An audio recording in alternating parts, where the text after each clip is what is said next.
Good morning, everyone. So we are the group 4. So our topic for today is about the transportation balance. So there are some requirements for transportation balance. The next one is that each one's capacity, each one's destination, each one's demand, unit cost of shipping. At the next stage,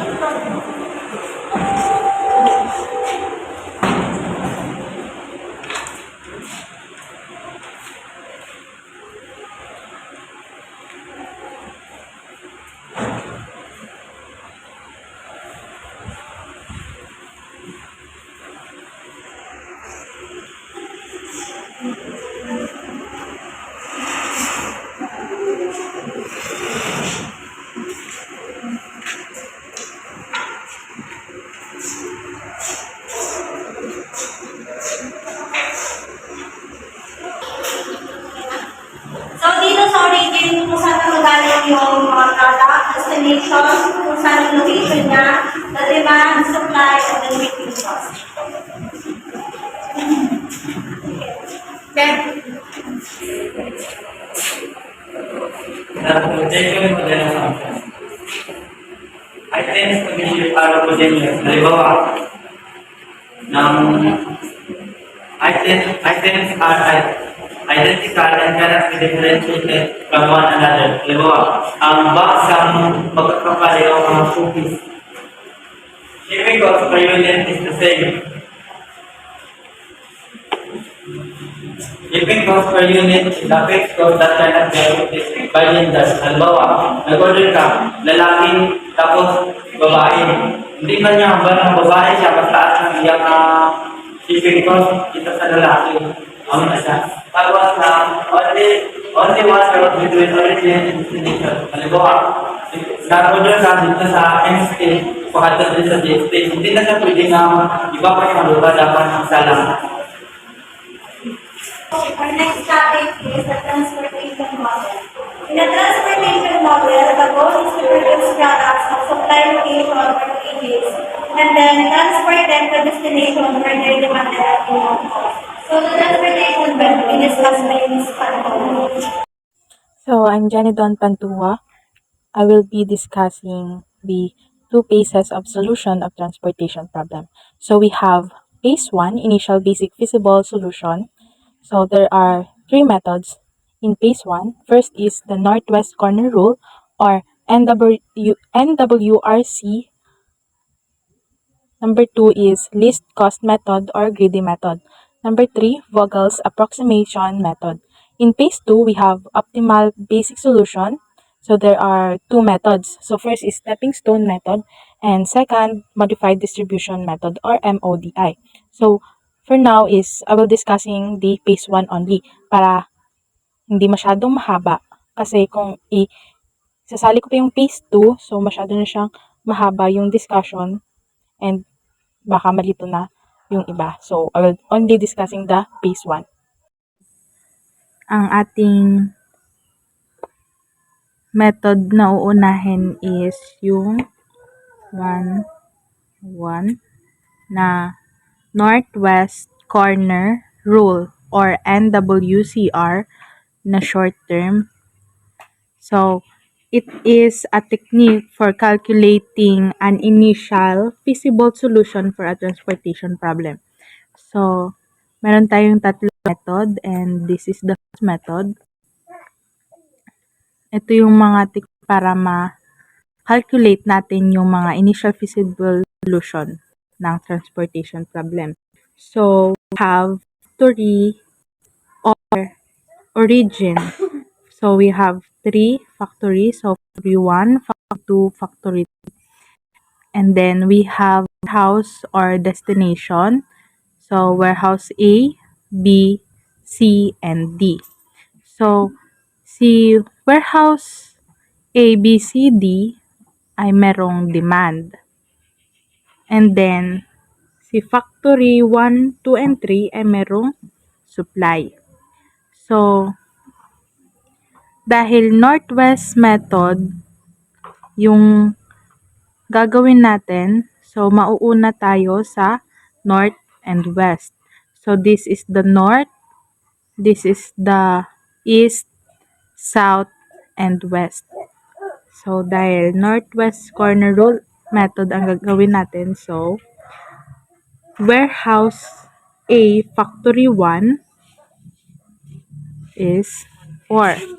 So, yung meron tayong demand sa warehouse A na 80 and meron tayong sa factory 1 na supply na 100. So, bibigay ba ng supply yung demand na A? So, yes, kasi 80 lang naman yung hinihinging demand. So, ilalagay natin sa warehouse A factory 1 yung 80. And then, ma-minus natin siya sa supply. Kasi yung supply natin is 100. So, meron pang sobrang 20. So, dahil may sobra pang 20, and then, i-cross out natin tong 80, magiging 0 na lang siya. Kasi, nabigay naman yung demand sa factory 1 warehouse A. And then, i-cross out natin ito yung factory 2 and 3 warehouse A and B. Kasi, exhausted na yung demand. Nabigay na ng demand sa factory 1 warehouse A yung ating demand na 80. So, next is factory 1 warehouse B. So, dahil northwest corner rule siya, so dito ulit tayo. So, ang hinihinging demand is 90 and ang ating supply na lang natira is 20. So, hindi na siya masusupply kasi 90 yung demand.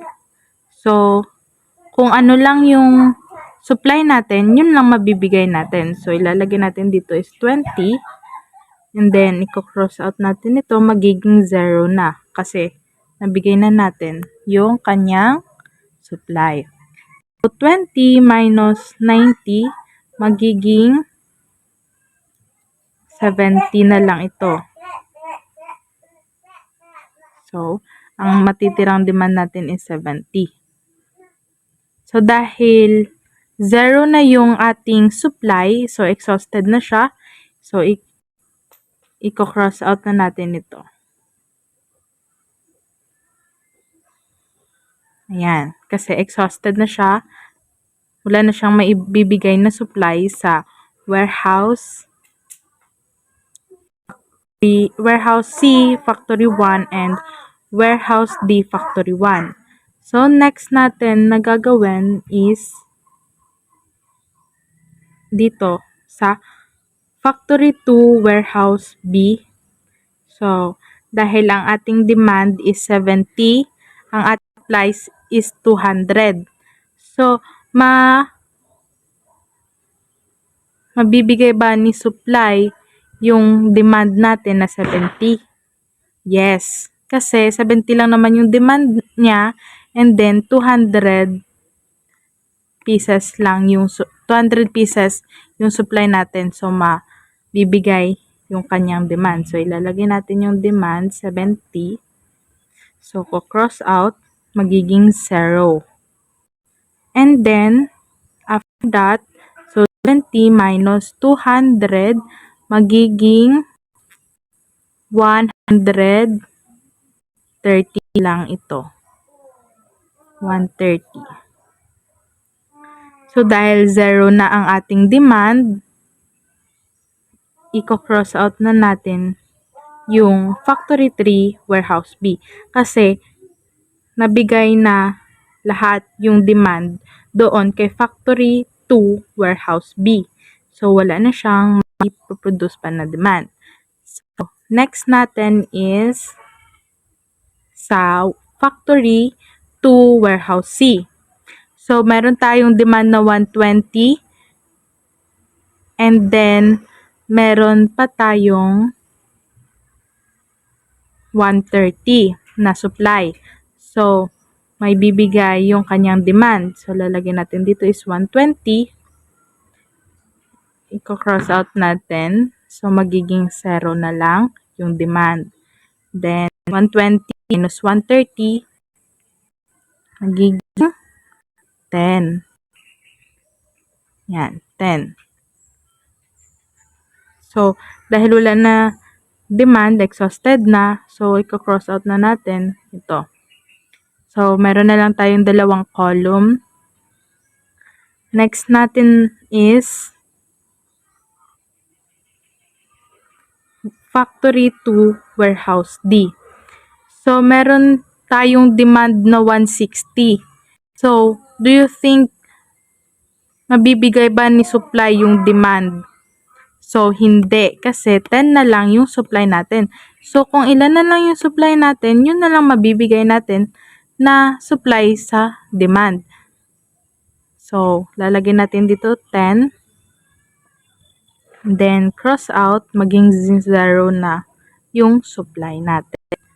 So, 10 minus 160 is equals to 150. So, dahil 150 na lang, so,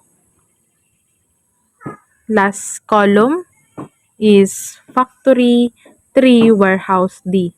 So, meron tayong demand na 150 and din tayong supply na 150. So, mabibigay ni supply yung demand.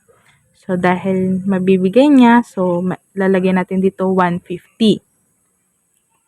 Iko-cross out natin, magiging 0 and 0. So, after that, kukunin natin yung total cost. So, paano ba natin kukunin yung total cost? So, una is 80 times 4. 80 yung pieces ng value ng ating factory 1 and warehouse A times 4 yung cost plus next is 20 times 7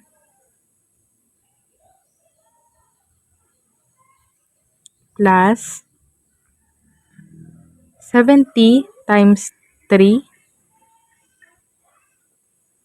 next is plus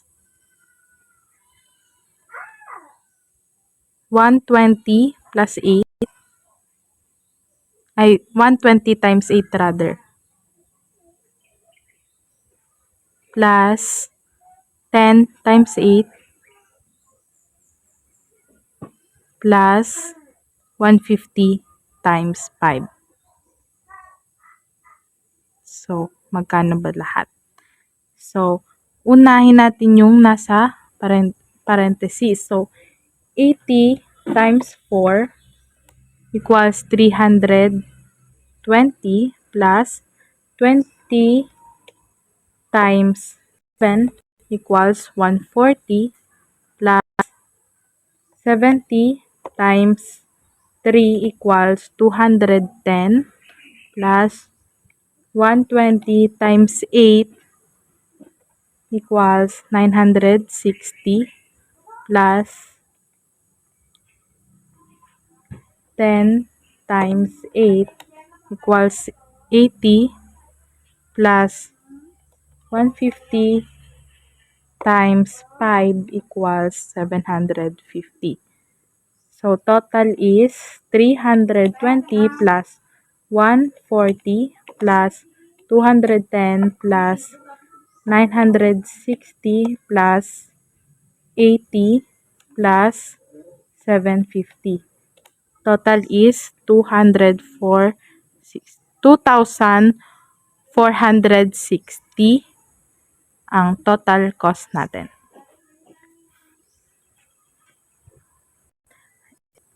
Same as least cost method, pero yung sa least cost method naman is ano yung pinaka lowest cost, yun yung uunahin natin na i-allocate. So, after that, next nito is i-discuss natin yung least cost method. That's all.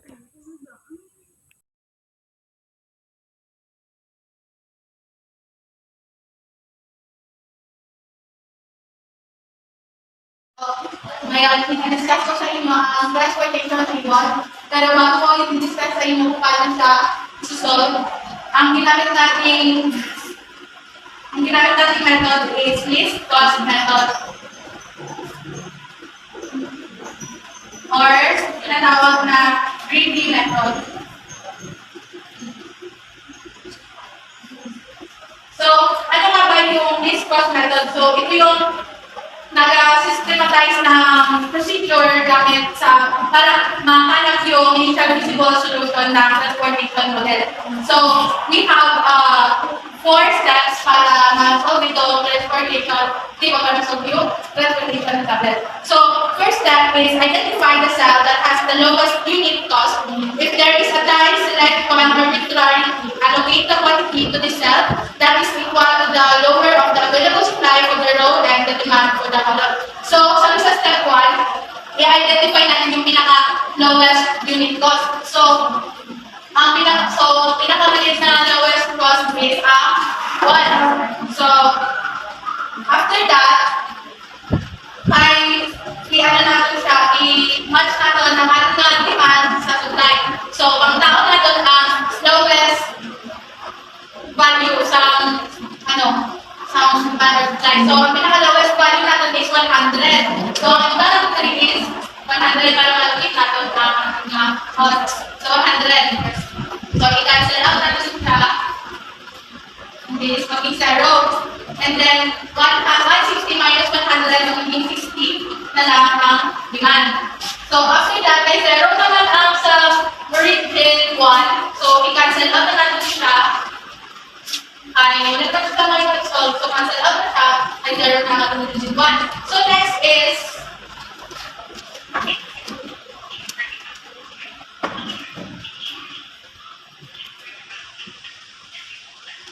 step 2 mark of the cell in the row or column that has been exhausted. So, kung siya ang step 2, kaya exhausted naman ang origin ng cancel out siya. So, step 3 is identify the cell with the lowest cost from the remaining cell and locate the quantity to the cell that is equal to the lower.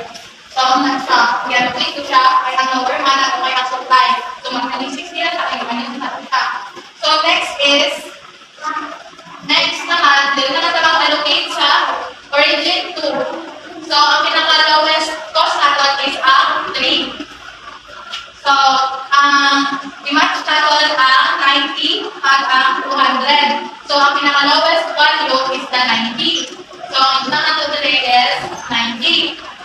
So, 90, cancel out maging 0 na. And then, minus 200, 90 minus 200, 110. 110 na lang ang supply. And then, may 0 na diba direct? So, cancel out naman ito direct. Then, ang nabili na lang is 1, 2, 3, 4, 5, 6 column.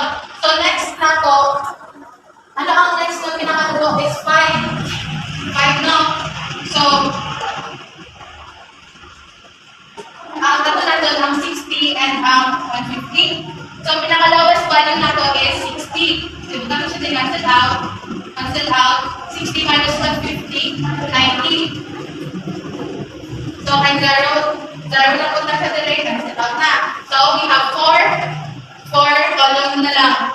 Then, after that, ano naman ang next na nakatuto kay Taiwan ang 8, ang origin 3, destination 8.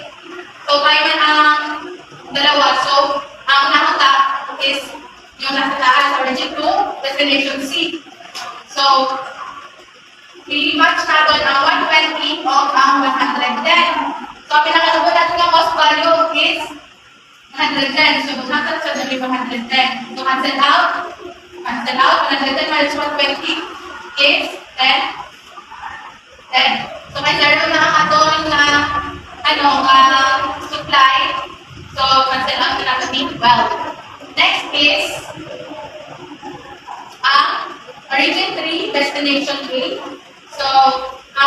So, i-match ang primat na 80 pieces over sa 90. So, ang pinakadungang cost is 80. So, come to calculate 80. So, cancel out, gawin 0. And then 80 minus 90, magiging 10. Yan na lang. So, mag-0 naman. Next, plus na lang natin yung column is 16. So, utang ka 10. So, cancel out, 0, 0. So, na siya. And then next, para makuha natin ang ating na cost. Yung ating transportation cost. Para makuha natin ang ating na transportation cost.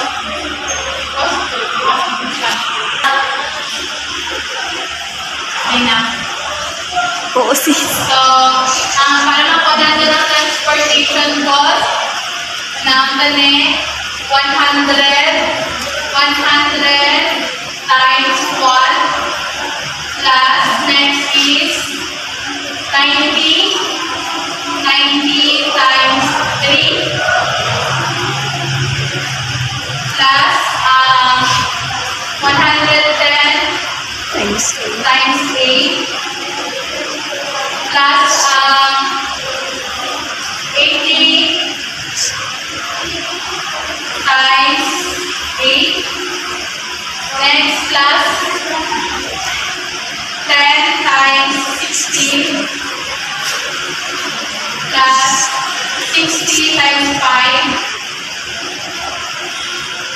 plus so equal go. so first is times natin yung harap sa sulod sa parenthesis. So 100 times 1 is equals to 100. 90 times 3 is equals to 270. 110 times 8 is equals to 880. 80 times 8 is equals to 640. And 10 times 16 is equals to 160. 60 times 5 is equals to 300. So 100 plus 270 plus 880 plus 640 plus 160 plus 300 is equals to 2,350. So, ang ating total cost is 2,350. Gets? Thank you. So, our next method na gagawin is yung Vogel's approximation method or VAM. So, Vogel's approximation method is an algorithm that finds an initial feasible solution to a transportation problem by considering the penalty cost of not using the cheapest available rate. So, para mas maintindihan natin, meron tayo ditong illustration. So, we have here the column. Ito yung column. And then, ito yung row. So, we have here the factory 1, 2, and 3. And then, warehouse, point A, point B, point C, and point D. So, we have here the factory 1, 2, and 3 that has the supply of 100, 200, and 150. And then C, warehouse A, B, C, D has a demand of 80, 90, 120, and 160. So, this is the cost. Now, we have here a step paano natin ito maisosolve. So, step 1, for each row with an available supply and each column with an opportunity or penalty cost by subtracting the smallest entry from the second smallest entry for minimization problem. So, sa first row, hahanapin natin yung lowest cost and then yung second lowest cost. So, our first lowest cost is 1. And then our second lowest cost is 4. So, 1 minus 4 equals 3. And then in the second row, the factory 2, the first lowest cost is 3 and the second is 8. So 3 minus 8 is equals to 5. And then in the row 3, we have here the 5 and the second lowest is 8. So 5 minus 8 is equals to 3.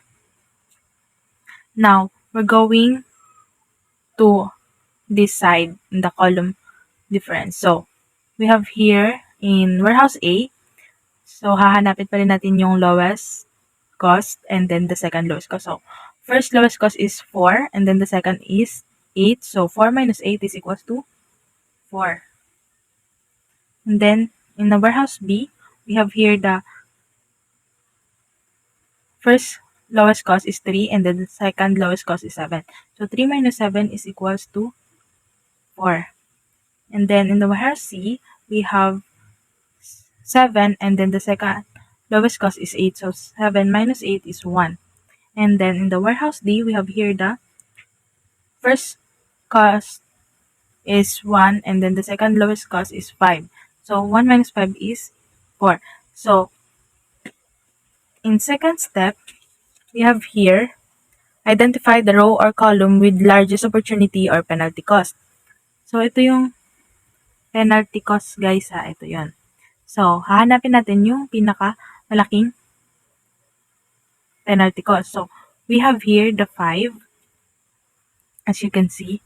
So, first allocation natin is yung factory 2 or row 2. So, ngayon, hahanapin natin yung lowest cost. So, ang lowest cost natin is yung 3. So, dito tayo mag-uumpisa mag-allocate. So, dahil imamatch natin tong 90 versus 200. So, dahil ang pinakamababa is yung demand na 90.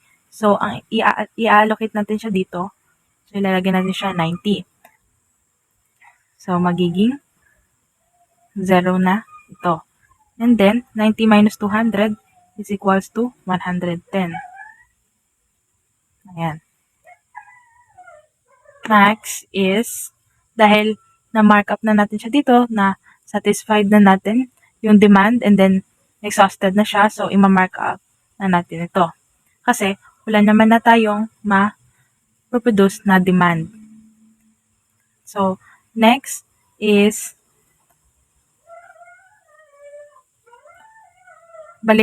balikan lang ulit natin yung step 1 and step 2. So, hahanapin ulit natin sa row 1 kung ano yung pinakamababa at yung pangalawang pinakamababa na cost. So, 1 minus 4 is 3. And then, sa second row, 8 minus 8 is 0. And then, sa row 3, 5 minus 8 is 3.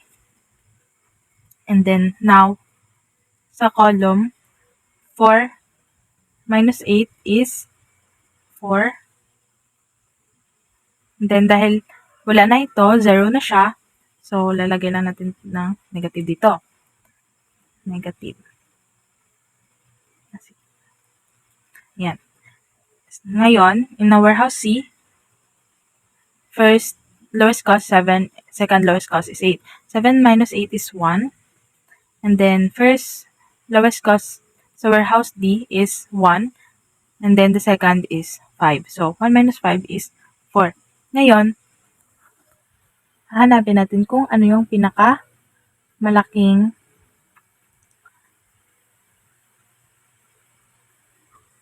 So, ngayon, hahanapin natin yung pinaka-greatest penalty cost. So, dahil tayo sila, ngayon, hahanapin natin yung pinaka-least cost. So, we have here 1. Kaya, dito tayo mag-uumpisa, mag-allocate. So, ito siya. 4. So, 4. So, ito yung pinaka-lowest cost natin. Kaya, i-match natin yung demand na 160 versus sa supply na 100. So, dahil ang supply ang pinakamababang value, yun yung i-allocate natin dito. So, ilalagay natin ang 100. Mark out natin, magiging 0. And then 100 minus 60 magiging 60. Dahil 0 na siya, exhausted na siya, i-mark out na natin itong entire row. Kasi wala na siyang mapuproduce pa. So, next is, ibabalik na naman natin yung step 1 and step 2. So, in row 2, dahil wala na to, so negative na dito. Sa row 2,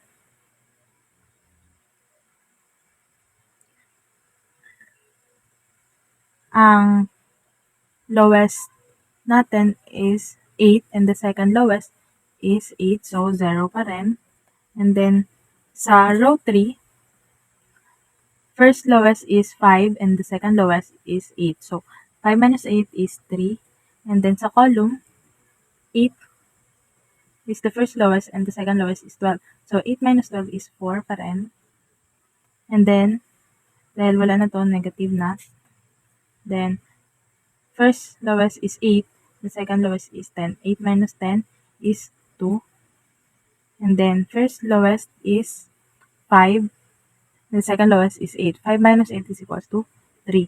So, this is the greater penalty cost. So, dito tayo mag-allocate sa column A. Now, dahil ito yung pinaka-lowest cost natin, so dito tayo mag-allocate. So, ang pinakamababang value is yung demand. Dahil i-match natin yung demand na 80 dito sa 110 na supply. So, lalagyan natin siya dito, 80. Mark out, magiging 0. And then, 80.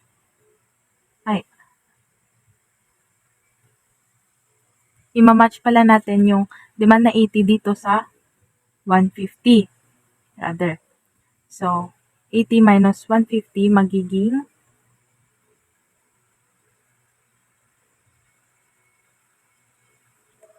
70.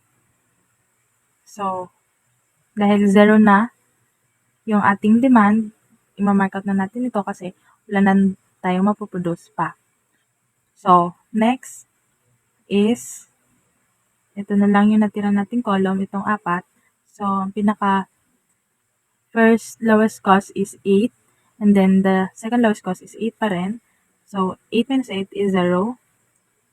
Now, 5 minus 10 is 5.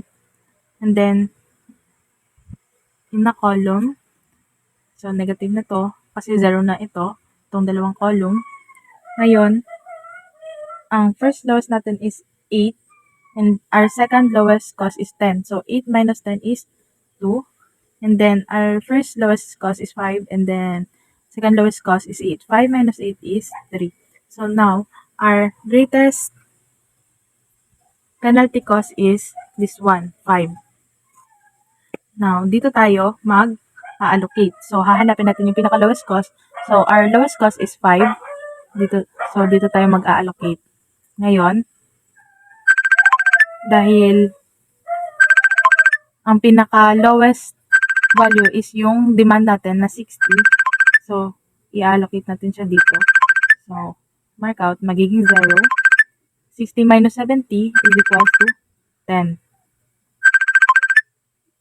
So, 60 minus 70 naging 10.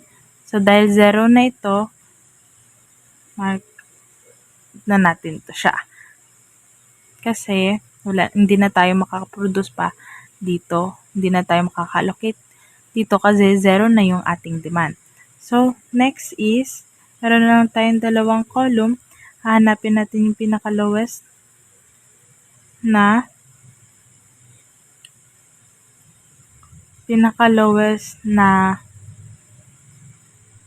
cost. So, ang pinaka-lowest cost natin is B8. So, lalagyan natin dito kasi pinakamaliit nating value is yung supply na 110. So, i-allocate natin siya dito. Cancel, magiging 0. And then, 110 minus 120 is equal to 10. And then, isang column na lang ang natitira. So, dahil meron si demand ng 10, and then si supply meron din siyang 10, so i-allocate natin siya dito, magiging 0 na ito. So, ayan. So, ito total na natin yung total cost. So, total cost is, first is 100 times 1 plus 90 times 3 plus 110 times 8 plus 80 times 8 plus 10 times 10 plus 60 times 5 equals. So, uunahin natin yung sa parenthesis, katulad din nung sa ibang method na ginawa natin. So, 100 times 1 is 100 plus 90 times 3 equals 270 plus 110 times 8 equals 880 plus 80 times 8, 640 plus 10 times 10 is 100 plus 60 times 5 is 300. Total 100 plus 270 plus 880 plus 640 plus 100 plus 300 is 2,290.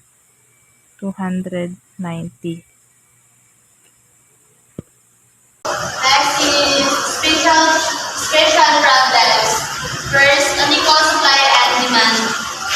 Unequal supply refers to a situation where the distribution or availability of a certain resources, good or service is uneven or imbalance among different individuals, groups, or regions.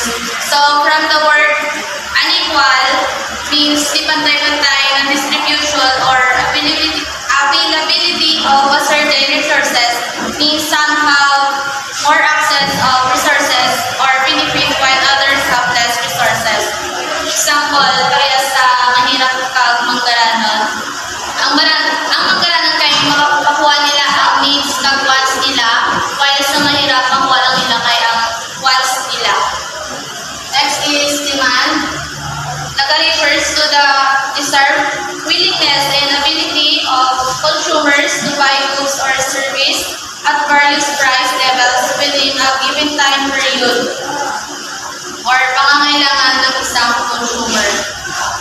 For example, ang desire ng isang consumer para bumili ng smartphones with advancement para sa technology and communication. Next is degeneracy, the condition of too few completed cells to allow all necessary parts to be constructed. Next is summary of procedures ng Excel. So, i-explain ko lang siya kung paano siya i-ano sa laptop. May mga procedure man siya. So, first procedure is make certain that supply and demand are equal. Guys, pero sa Excel nyo lang siya imuhon. So, next is develop an initial solution using explicit loss cost approach. Ang masyado pang taon na ang low cost. Next is check that complete cells is equal to R plus C minus 1. And then evaluate each empty cell. Repeat until